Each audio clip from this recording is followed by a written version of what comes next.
ವೀಕ್ಷಕರೇ ನಮಸ್ಕಾರ. ಕೃಷಿ ವಿಶ್ವವಿದ್ಯಾನಿಲಯದ ಕೊನೆಯ ದಿನದ ಕೃಷಿ ಮೇಳ 2024 4ಕ್ಕೆ ತಮ್ಗೆಲ್ಲರಿಗೂ ಸ್ವಾಗತ. ಇವಾಗ ನಮ್ಮ ಜೊತೆ ಕೂತಿರೋರು ಶ್ರೀಮತಿ HP ರೂಪಾ ಅವರು. ನಮಸ್ಕಾರ. ಇವರು ದೊಡ್ಡಬಳ್ಳಾಪುರ ತಾಲೂಕಿಂದ ಬೆಂಗಳೂರು ಗ್ರಾಮಾಂತರ ಜಿಲ್ಲೆ. ತಮಗೆ MH ಮರಿಗೌಡ ರಾಜ್ಯ ಮಟ್ಟದ ಅತ್ಯುತ್ತಮ ತೋಟಗಾರಿಕೆ ರೈತ ಮಹಿಳೆ ಪ್ರಶಸ್ತಿಯನ್ನು ಕೊಡಲಾಗಿದೆ. ಮೇಡಮ್, ತಾವು ಇಲ್ಲಿ ಸಮಯವನ್ನು ಬಿಡುವು ಮಾಡ್ಕೊಂಡು ಬಂದ್ರಿ, ತುಂಬಾ ಧನ್ಯವಾದಗಳು, ಸುಸ್ವಾಗತ. ಹಾಗೆ ತಮಗೆ ಇದು ಮರಿಗೌಡ ರಾಜ್ಯ ಮಟ್ಟದ MH ಮರಿಗೌಡ ರಾಜ್ಯ ಮಟ್ಟದ ಅತ್ಯುತ್ತಮ ತೋಟಗಾರಿಕೆ ರೈತ ಮಹಿಳೆ ಪ್ರಶಸ್ತಿಯನ್ನು ತಗೊಂತಾ ಇದ್ದೀರಾ. ಮೇಡಮ್, ಹೇಗೆ ಅನಿಸ್ತಾ ಇದೆ? ನಮ್ಗ ತಗೊಂಡ್ ಖುಷಿ ಆಯ್ತು. ನಮ್ಗೆಲ್ಲ 2013 ತಾಲೂಕ್ ಮಟ್ಟದ ಬಂದಿತ್ತು, 2015 ಜಿಲ್ಲಾ ಮಟ್ಟದ ಬಂದಿತ್ತು. ಕೆಲವೊಂದು ಸಂಘ ಸಂಸ್ಥೆಗಳಲ್ಲೂ ಎಲ್ಲ ನಮ್ಮನ್ನ ಗುರುತಿಸಿದ್ದಾರೆ. ಈಗ ಡಾಕ್ಟರ್ MH ಮರಿಗೌಡ ಹಾಕಿದ್ರಿ. ರಾಜ್ಯ 10 ಜನಗಳು 10 ರಾಜ್ಯದಿಂದ ಸೆಲೆಕ್ಟ್ ಮಾಡಿದ್ದಾರೆ.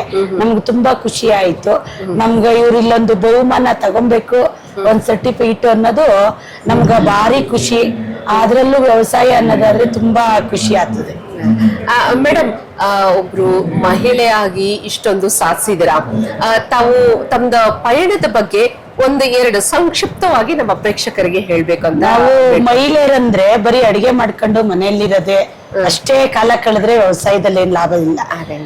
ಅವರು ನಮ್ಮ ಮನೆಯವರು ಮಾಡ್ತಾ ಇರ್ತಾರೆ, ನಾವು ಮಾಡ್ಬೇಕು. ಅದ್ರ ಜೊತೆ ಲೇಬರ್ ನಿಕ್ಕೊಂಡ್ರೆ ಲಾಸ್. ಈಗೆಲ್ಲ ಮಿಷಿನರಿಗಳು ಬಂದಿದಾವೆ. ವ್ಯವಸಾಯ ಮಾಡೋದ್ರಕ್ಕ ಕೃಷಿ ಮಾಡೋದ್ರಕ್ಕ ಏನು ಗಾಸಿ ಅನ್ಸಲ್ಲ.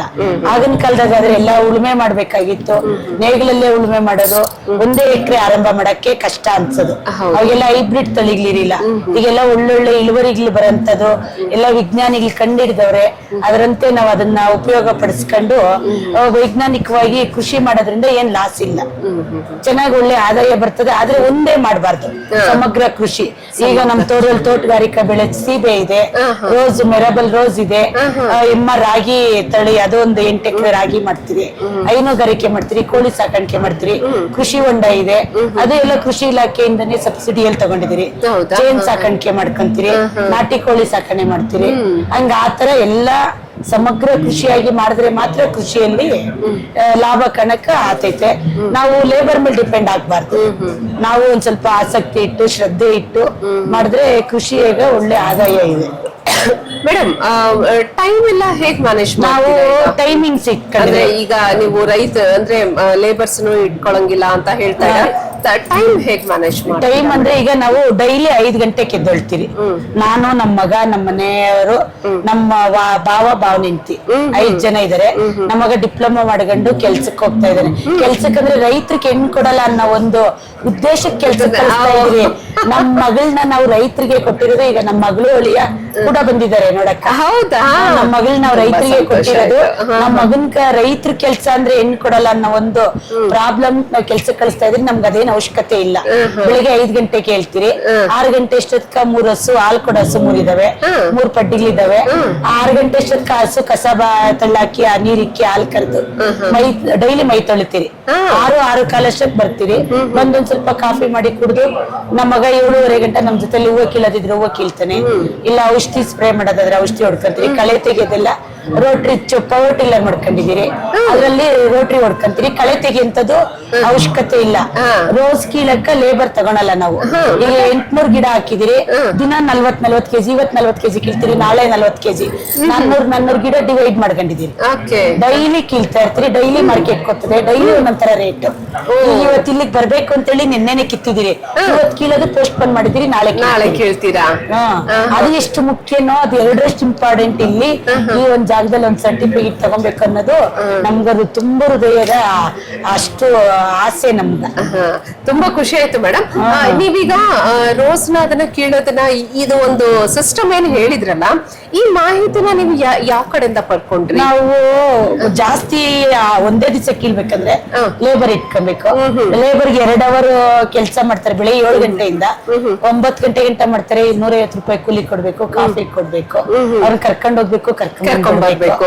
ಅವ್ರ ಮೇಲೆ ಡಿಪೆಂಡ್ ಆದ್ರೆ ನಾವು ನಮ್ದು ವ್ಯವಸಾಯ ಲಾಸ್, ಕೃಷಿ. ಅದರಿಂದ ಅದಕ್ಕೆ ನಾವು ಹಿಂಗೆ ನೋಡಿ ಅಂದ್ರೆ ನಿಮ್ಮ ಅನುಕೂಲ ತಕ್ಕಂಗೆ ಮಾಡ್ಕೊಂಡಿದ್ದೀರಾ. ಕೃಷಿ ಮಾಡ್ಕೊಬೇಕು ಅಲ್ವಾ? ಅನುಕೂಲ ತಕ್ಕನ ನಾವು ಮಾಡಿಗೆ ಒಳ್ಳೆ ಲಾಭ. ನಮ್ಗೆ ಡೈರಿಯಲ್ಲಿ ಒಳ್ಳೆ ಬಹುಮಾನ ಕೊಟ್ಟಿದ್ದಾರೆ. ಹೌದಾ? ಪ್ರಗತಿಪರ ರೈತರು ಹಾಲು ವರ್ಷ ಪೂರ ಹಾಲು ಓಡಿಸೋದ್ರಿಂದ ಅದ್ರಲ್ಲೂ ಒಳ್ಳೆ ಬಹುಮಾನ ಬಂದಿದೆ. ಹೌದಾ ಮೇಡಮ್, ತುಂಬಾ ಖುಷಿ ಆಯ್ತು. ಇನ್ನು ಮುಂದೆ ಮತ್ತೆ ಇನ್ನೇನಾದ್ರೂ ಹೊಸ ಮಾಡ್ಬೇಕು ತಮ್ಮ ಜಮೀನಲ್ಲಿ, ಅಥವಾ ಏನಾದ್ರೂ ಹೊಸ ಟೆಕ್ನಾಲಜಿ ಇಲ್ಲಿ ಕೃಷಿ ಮೇಳದಲ್ಲಿ ಕಂಡಿದ್ದೀರಾ ಅಂತದ್ದು ಏನಾದ್ರು? ಅದೇ ಈಗ ಮುಂಚೆ ಎಲ್ಲ ನಾವು ತರಕಾರಿ ಬೆಳೆ ಬೆಳೆಯರೆ, ಈಗೆಲ್ಲ ಚೇಪೆ ಗಿಡ ಹಾಕೊಂಡಿದೀರಿ. ಅದರಿಂದ ನಮ್ಗೊಂದ್ ಸ್ವಲ್ಪ ಟೆನ್ಷನ್ ಕಮ್ಮಿ. ಲೇಬರ್ ನಾವು ತೋಟದಲ್ಲೇ ಕೊಟ್ಬಿಡ್ತೀವಿ ಮಾರ್ಕೆಟಿಂಗ್. ಅವರೇ ಎತ್ಕಂತಾರೆ, ಅವರೇ ಪ್ಯಾಕ್ ಮಾಡ್ಕಂತಾರೆ. ಅದಕ್ಕೆ ನಾವು ಲೇಬರ್ ಮೇಲೆ ಡಿಪೆಂಡ್ ಆಗಂಗಿಲ್ಲ. ಆ ತರ ವೈಜ್ಞಾನಿಕವಾಗಿ ನಾವು ಕೃಷಿ ಮಾಡೋದನ್ನ ನಾವೇ ಕಲ್ತ್ಕೊಂಡು. ಮುಂಚೆ ಎಲ್ಲ ನೀರು ಕಟ್ಟೋದಿತ್ತು, ಈಗೆಲ್ಲ ಡ್ರಿಪ್ ಮುಖಾಂತರ ಡ್ರಿಪ್ ಇರಿಗೇಷನ್ ಎಲ್ಲ ತೋಟಗಾರ ಇಲಾಖೆಯಲ್ಲಿ ಡ್ರಿಪ್ಲಿಕೇಶನ್ ತಗೊಂಡಿದ್ದೀರಿ. ಹಸಿರು ಕೇಳಕ್ ಮ್ಯಾಟ್ ತಗೊಂಡಿದ್ದೀರಿ ಬೊಮ್ಮಲ್ KMF ಇಂದ. ಅದರಿಂದನೂ ನಮ್ಗೆ ಒಳ್ಳೆ ಬಹುಮಾನ ಬಂದಿದೆ. ಕೃಷಿ ಹೊಂಡ ಮಾಡಿಸಿದಿರಿ, ಅದು ಕೃಷಿ ಇಲಾಖೆ ಕೇಂದ್ರದಿಂದ. ಅದರಲ್ಲೂ ಸಬ್ಸಿಡಿ ಕೊಟ್ಟಿದ್ದಾರೆ. ಮೀನ್ ಬಿಡ್ತಾ ಇರ್ತೀರಿ, ಒಂದ್ ಸ್ವಲ್ಪ ಮೇಯಿಸ್ತೀರಿ, ನಮಗ್ ಬೇಕಂದ್ರೆ ನಾವೇ ಹಿಡ್ಕಂತೀರಿ. ಇನ್ನ ಜಾಸ್ತಿ ಇತ್ತು ಅಂದ್ರೆ ಮಾರಾಟ ಮಾಡ್ತೀರಾ. ಖುಷಿ ಆಯ್ತು ಮೇಡಮ್. ಈಗ ತಮ್ಮನ್ ನೋಡಿ ಯಾರಾದ್ರೂ ಹೆಣ್ಮಕ್ಳು ಮುಂದೆ ಬಂದಿದ್ರ ಕೃಷಿ ಮಾಡಕ್ಕೆ, ನಿಮ್ ತರ ನಿಮ್ಮ ಏನು ಹೆಜ್ಜೆನ ಫಾಲೋ ಮಾಡ್ಕೊಂಡ್ರು ಅವ್ರಿಗೂ ಒಳ್ಳೇದು. ಈಗ ಸುಮ್ನೆ ಅಲ್ಲಿ ಇಲ್ಲಿ ಕೆಲ್ಸಕ್ಕ, ಈಗ ನಮ್ಮ ಮಗನ್ ನಾವ್ ಕೆಲ್ಸಕ್ಕೆ ಕಳ್ಸೋದೇ ಇಷ್ಟ ಇಲ್ಲ. ಆದ್ರೂ ವಿಧಿ ಇಲ್ಲ, ಕಳಿಸ್ತಾ ಇದೀರಿ.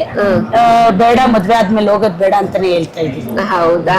ನೋಡಿ ಈಗಿನ ಟೈಮ್ ಅಲ್ಲಿ ಜನಗಳು IT ಸೆಕ್ಟರ್ ಅಲ್ಲಿ ಆಯ್ತು, ಬೆಂಗಳೂರಲ್ಲಿ ಆಯ್ತು, ಬರೀ ಸಿಟಿಗಳಲ್ಲಿ ಕಳ್ಸೋ ಟೈಮ್ ಅಲ್ಲಿ ತಾವು ತಮ್ಮ ಮಗನ್ನ ಈ ತರ ಕೇಳ್ಕೊಳೋದು ಏನಂದ್ರೆ, ಗೌರ್ಮೆಂಟ್ ಇಂದ ರೈತರ ಜಮೀನ್ ಕಿತ್ಕೊಂಬಾರ್ದು, ಅಕ್ವೈರ್ ಮಾಡ್ಕೊಂಬಾರ್ದು. ಈಗ ದೇವನಹಳ್ಳಿ ತಾಲೂಕಲ್ಲಿ ಬೇಕಾದಷ್ಟೆಂದು ರೈತರ ಜಮೀನೆಲ್ಲ ಅಕ್ವೈರ್ ಮಾಡ್ಕೊಂಡ್ಬಿಟ್ರು. ಅವ್ರ ಮುಂದೆ ಅವ್ರ ಮಕ್ಳ ಕೃಷಿ ನಾವ್ ಯಾವ ತರ ಮಾಡ್ತೀರಿ ಅಂತ ಈ ತರ ಕೃಷಿ ಮೇಳದಲ್ಲಿ ಮಾತ್ರ ತೋರ್ಸ್ಬೇಕು. ಅವ್ರು ಬೆಳೆದು ತೋರ್ಸಕ್ಕಾಗಲ್ಲ, ಆಗಂಗಿಲ್ಲ. ಆದ್ರಿಂದ ರೈತರ ಜಮೀನ್ ಮಾತ್ರ ಅಕ್ವೈರ್ ಮಾಡ್ಕೊಂಬಾರ್ದು. ಗೌರ್ಮೆಂಟ್ ಇಂದ ನಾನು ಇದೊಂದು ನನ್ನ ಮನಸ್ಸು ಪೂರ್ವಕವಾಗಿ ಕೇಳ್ತಾ ಇದ್ದೀನಿ. ಆಯ್ತು ಮೇಡಮ್, ಒಳ್ಳೇದು. ತಮ್ಗೆ ಒಳ್ಳೇದಾಗ್ಲಿ. ತಾವ್ ಹೀಗೆ ಮುಂದೆ ಬನ್ನಿ.